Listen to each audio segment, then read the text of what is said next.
Hello, so I'm gonna make and design my own project bag.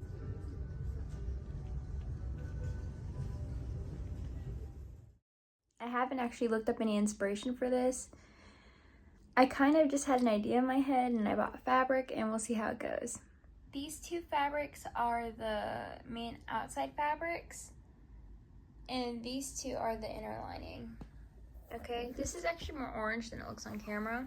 So I was thinking we could match the B and we could go like this, but it also kind of brings out a nice warmth in this one. So I'm not sure which one I want to use it for. And then this kind of matches the wings, but I also really like that this one matches the silver on the flowers. So they really could go either way. So that's one option. Or it could go like that. Honestly, this is kind of like a warmer pink. So I'm kind of leaning towards this one for this and this one for this. Like I feel like these actually surprisingly look good together. I like these. I don't know. It's so hard to pick because I had originally I actually bought it where it was this to match the bees and then this to match the silver. That looks good too. This is gonna be a hard decision. So this is pretty much the size of this thing. So that tells me how big the base square has to be. So I made my square and what I'm doing with the corners is I'm lining it perfectly, cutting off the top, and I'm taking this new corner and lining it perfectly with that line so I know it's still straight, and then recutting it there. Okay, I think that turned out pretty even. Maybe not, I don't know. This one kind of looks a little bit smaller than that one. Dang, this is harder than I thought it was going to be actually. Might have to do a different plan. I don't know how I made this, but I think it's good because it matches no matter how you fold it.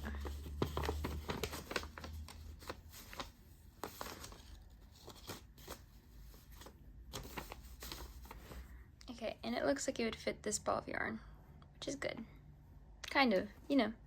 But then once you have the sides, it should be good, like the way it pulls up. I had an idea in my head of it to go like whoo, whoo, whoo, but I just realized I can make this so much more simple just by doing rectangles. And I could do like a rectangle, 4 panels, right? Like normal. So it'd be rectangles all around.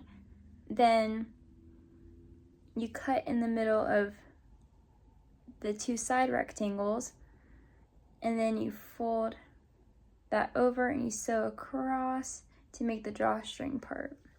I mean, obviously this is after the lining, so we'll see. I think I'll probably do that. Now I'm like, should I do like a 2-toned bag and make it like really cool? Or do I just keep going with like the single, like as easy as possible?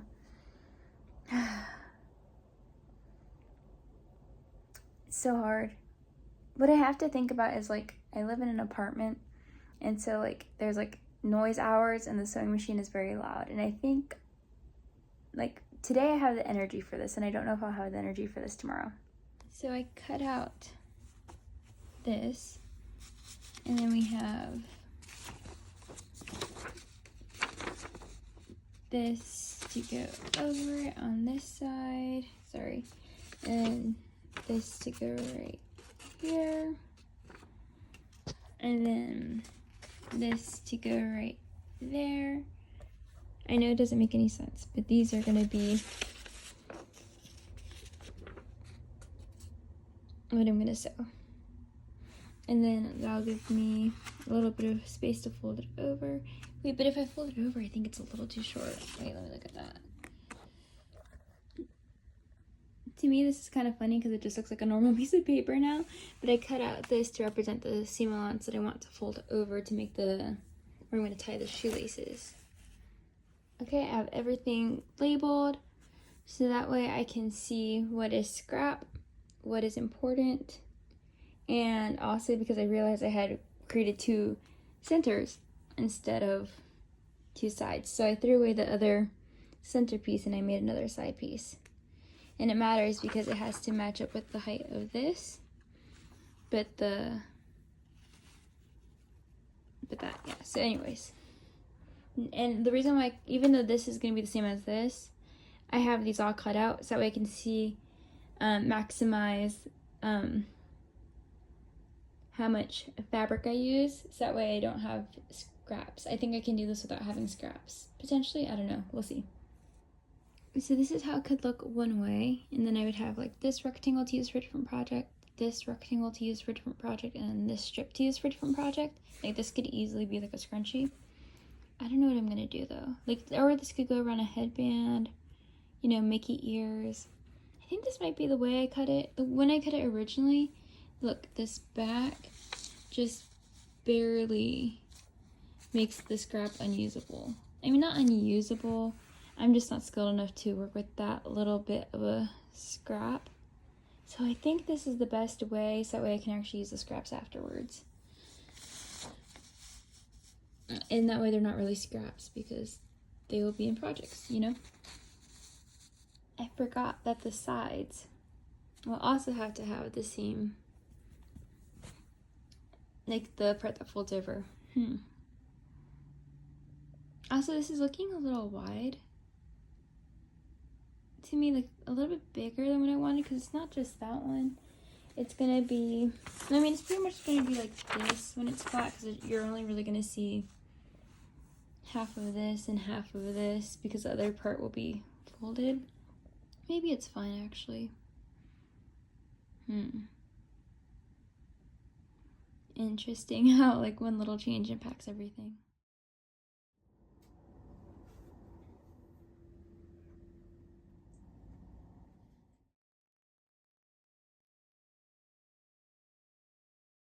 I would love this part as a corset top, please. So, did it come out perfectly? Well, I noticed that the inside, like the fabric kind of frays a little easily. I don't know how to fix that. So if you know, please comment. And then just look at that opening. Totally professional. Anyways, but no, in all seriousness, it turned out pretty good. I'm really happy with like how it turned out with the paneling and with the bottom. I really like it. I think this one fits for this pattern. I think I'm gonna make another one, but I'm gonna simplify it so much. Pretty much just do a giant square and just sew the two squares together and make it super easy. So I'll come back with that one. Right now I've been listening to the Stay True podcast by Madison Pruitt, and I really enjoy listening to it, especially while I work at work. The sewing machine's a little bit too loud to listen to anything while I'm sewing, and right now I think the thing that I'm learning the most is just gratitude and just being grateful for all the things that I do have, and just truly appreciating all that God has given me, and just really taking the time to enjoy this season and the time that I'm in now. Also, off topic to this video, but I just got these in the mail literally today, and now I'm just adding them to the end of all my needles that have projects on them that I don't want the stitches to come off of all the colors. This came out better than I expected, mostly because the two yellow lines actually line up. Don't ask me how I do this. I don't know how. I just pop these out. Yeah, so that'll be my next project bag. Project bags are so helpful for storing all my different yarn projects. That way all the yarns don't get mixed up. I'm really happy that I have some on hand now. Honestly, I actually already have a project that needs this. It's just a good way to keep things organized, and then I can always refer to the project by the bag it's in. And as you know, I always have to line these. This is how it looks closed. And look, I like that it looks like the bees come out of the bag and then fly down towards the honey. I know this vlog wasn't the best because it was so sporadic and I didn't film everything, but I hope you appreciated just coming along and seeing how the fabric started versus where it ended. I used like a third yard of fabric for each one, and I still have fabric left over, so that might be cool to use that for a different project. Thank you for watching.